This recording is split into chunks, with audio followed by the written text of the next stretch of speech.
By all accounts, Elon Musk has not had many good days during the last few months, but you'd have to think that today at least was one. Tesla directors announced that Elon Musk would get 96 million shares in 2 years, conditional on him staying at the company for 5 years. Now, at the time of shooting this video, those additional shares would be worth around $30 billion.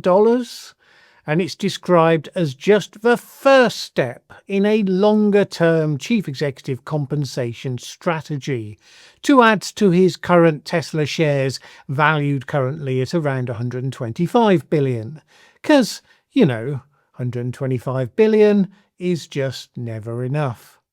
In so doing, they very much suggested that with President Trump having upended the world order and key parts of American economic orthodoxy, then they might as well upend traditional corporate bonus incentives, because usually a high-performing CEO who's added lots of value would be given a massive bonus to encourage him to keep doing exactly what they're doing, to the obvious benefit of the company. Well, in the case of Tesla and Elon Musk, they have a CEO who has recently presided over a period of the most painful setbacks possible for the car company. And I say presided over, basically all those setbacks are directly traceable back to his actions. Tesla's earnings have plummeted as former customers stopped buying its cars in disgust at his political antics. According to S&P Global Mobility, Tesla used to lead the industry in customer retention, with 73% of Tesla owners buying another Tesla when they moved to a new vehicle. But the minute Musk called his support for Trump in the election campaign, that started to go south, and by March it was just under 50%, in line with the overall industry average. It was reported as an unprecedented rapid decline, and hence the stock price has also fallen a third since December. And then Musk was decisive in getting Donald Trump elected, who then abolished all the incentives for people to buy electric vehicles, amongst other things to Tesla's disadvantage. So while those of us lesser mortals who might think conventional businesses would be giving him a golden goodbye to get rid of him at this point, instead they're giving him an enormous bonus to try to entice him to change his ways. To say that is a bold gamble, I would suggest, is something of an understatement. Firstly, Musk managed to make Tesla into a toxic brand for the exact consumer segment that had driven its success. Tesla has had a much higher valuation than standard car companies, largely down to the supposed added value that Musk was providing. So doing all you can to keep him on board suggests that you have immense confidence he can somehow turn around that massive reputational damage into a significant benefit again. And secondly, to come to that conclusion when it's by no means clear that Elon Musk is even going to stop doing the thing that caused all the problems in the first place. Tesla and Musk's other companies are all collectively praying that he gets out of politics, that he focuses solely on them, the businesses. They get all of his innovative flair and entrepreneurial energy, which certainly used to be mostly an asset, at least as far as the business valuations went. And then he stops pissing off customers, and eventually they hope they might start to forget or forgive or something. So how they must have laughed and laughed when Elon Musk just a short while ago announced he would be launching a new political party, the America Party, which suggests that whatever else Musk is, a branding genius he is not.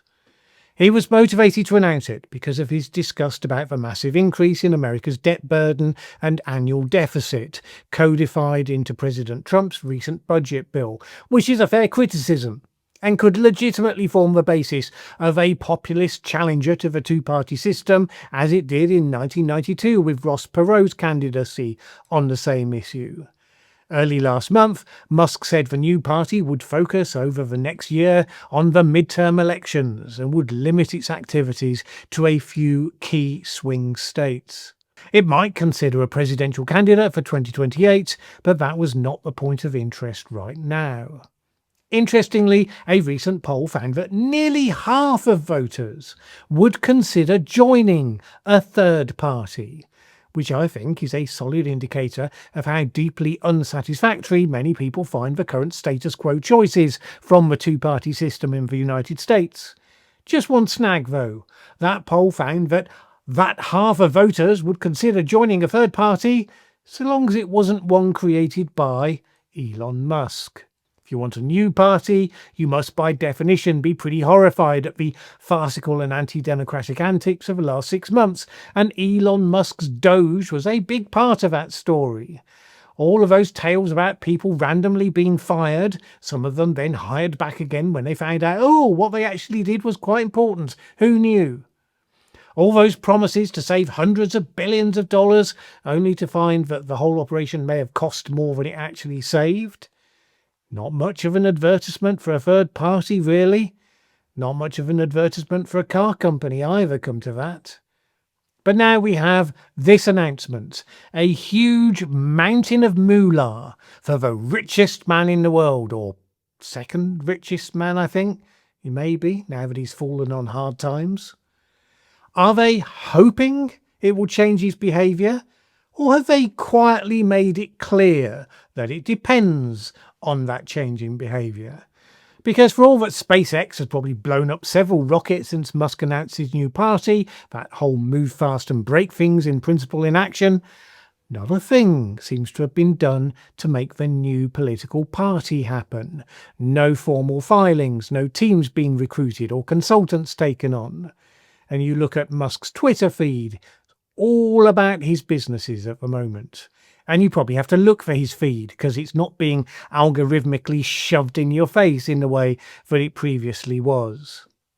One Tesla investor, James Fishback, told Axios that the new party initiative had just been Musk blowing off steam about the spending bill.